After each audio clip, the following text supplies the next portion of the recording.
Hi everyone, Chris back again in the sunny but quite windy garden, so I apologise if you can't hear me over the wind. This week I've had quite a good week. I've managed to lose £7, which takes my total to £50, which is quite a minor milestone, I think. It's not that long ago that I couldn't possibly have imagined losing £50. So yeah, I'm quite happy with myself. However, as we all know, next week might not be as good weight loss. It's not a steady curve or downward slope. It's going to up and down all the way.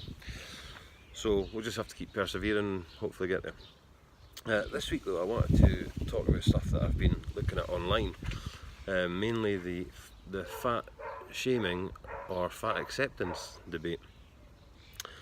If you take, first of all, I think we'll take fat shaming. Does it work? No. I can't think of a single situation or a single reason why anyone would think that bullying somebody would ever achieve the desired results. And for a start, you're bullying them to achieve what you think is right, not what they think is right. And it doesn't work that way. And in fact, considering that most people, I believe, are obese because of mental issues they have, maybe, I don't like to use the word mental issues, but stresses and strains that they go through in their everyday life, and food is the outlet, food is the fix. So bullying somebody and making them feel crap all the time, that's not going to help. It's only going to make them worse and prolong their time as an obese person. It's only going to slow down the recovery. So, fat shaming, never good. And frankly, if you think it is, then really you should look in the mirror and have a long conversation with the person looking back, because you've probably got some internal issues that you need to deal with yourself. The flip side, fat acceptance. Is that a good thing? It's a bit less black and white, this, a lot more shades of grey, but I'm going to say no. To an extent, with caveats. Like I said, should you shame the person? No. Should you pretend that being obese is in any way healthy so as not to hurt the person's feelings? No, you shouldn't. I think all obese people go through a phase where they have struggled with weight loss, where they have struggled with how they're dealing with it and with their relationship with food. And as part of that, they will try and convince themselves that it's okay. That's fine. I can be fat and healthy. I can be fat and fit. That you can. Simple as that.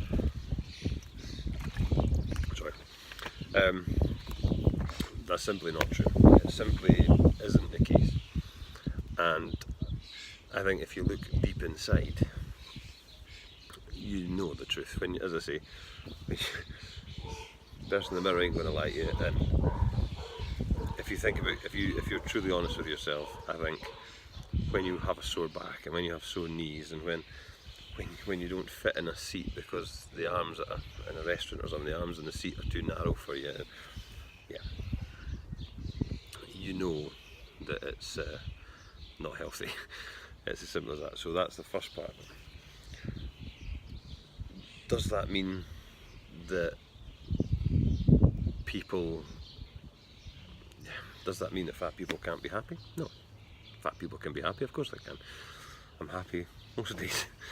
I'm happy with most situations in life. I have the same stresses and strains as everyone else, I suppose, but these days I'm fairly accepting of life, and I get on with it, and most days I smile and I'm happy. Does that mean I'm happy within myself? No. How can I put this? I'm happy with who I am mentally. I'm happy with who I am as a person. I'm happy with who I am personality-wise.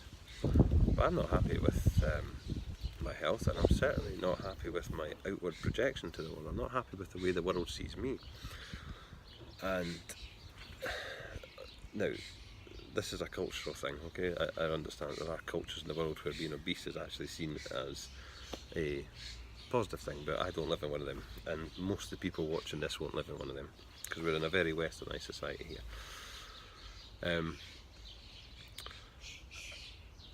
I don't believe, and this will be a controversial thing, but I take with a very large pinch of salt when I see these videos or these fat acceptance videos where people are saying, oh yes, I'm bubbly this and I'm happy here and I'm doing that, yeah, and I'm proud to be fat and I'm proud to be big and I'm comfortable being morbidly obese. And do you know what, I take it with a pinch of salt, because I think I've done that myself. I know other fat people that have done that, and it's outward projection. It's my throat's away, I'm terrible today. It's putting up a shield, a defensive shield against what people are actually thinking. Well, you know other people are thinking about you.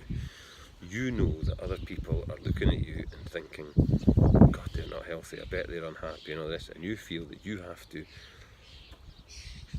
over happy yourself. You have to be uber happy, double happy to counteract that as a barrier against the abuse that we all receive. And like I said, that abuse is wrong, but we all know it's there. It's a cultural thing. It's been there for thousands of years and it's not going to change. Apparently it stems from in the old Saxon days and Norse days, when if warriors got too fat, they used to publicly shame them until they got thin again and were fighting fit. And apparently that's where it culturally stems from. But be that as it may, whatever the reasons behind it, I just don't believe that these people who claim to be overly happy, overly comfortable with who they are, really are. I say, there is exceptions though, of course. I mean, I'm only speaking for myself, only my opinions. I can't, I'm not speaking for everyone, and I'm not arrogant enough to think that, but my opinion of it is that there is exceptions, obviously. I mean, there is the sexual fetishes about fat and obesity. Unfortunately for me, that seems to be purely about female obesity, not male, but hey ho. But that's not necessary. Just because somebody finds you sexually attractive doesn't mean that it's healthy. Doesn't mean that it's healthy. And I also don't think that's particularly a good basis to base a relationship. I've seen videos online where people saying, women specifically saying, probably crossing the line here, but saying, oh, you know, my husband finds me sexually attractive, he's really into fat girls and what and the rest of it, and that's why I stay fat from. Well, it's great that your husband finds you sexually attractive. It's great that that's you have a fun relationship. That doesn't change the fact that it's unhealthy. It doesn't change the fact that it's limiting your health and your life. It doesn't change the fact that every day when you wake up, your knees, your back, your shoulders, everything is sore. Your hips are sore. You struggle to walk. You struggle to breathe. You get too hot. None of that changes just because somebody finds you attractive. And the difference between finding somebody attractive and loving somebody, I think, to me, is if you really love somebody, you want them to be as healthy as possible. You want them to be you want them to live for as long as possible. You want them to be around as long. You want them to be able to do as much as possible.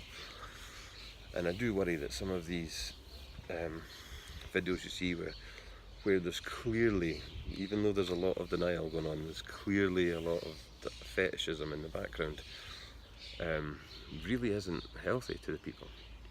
As I say, I know this will be controversial, and I know if anyone watches it, I'm sure I'll get a lot of abuse.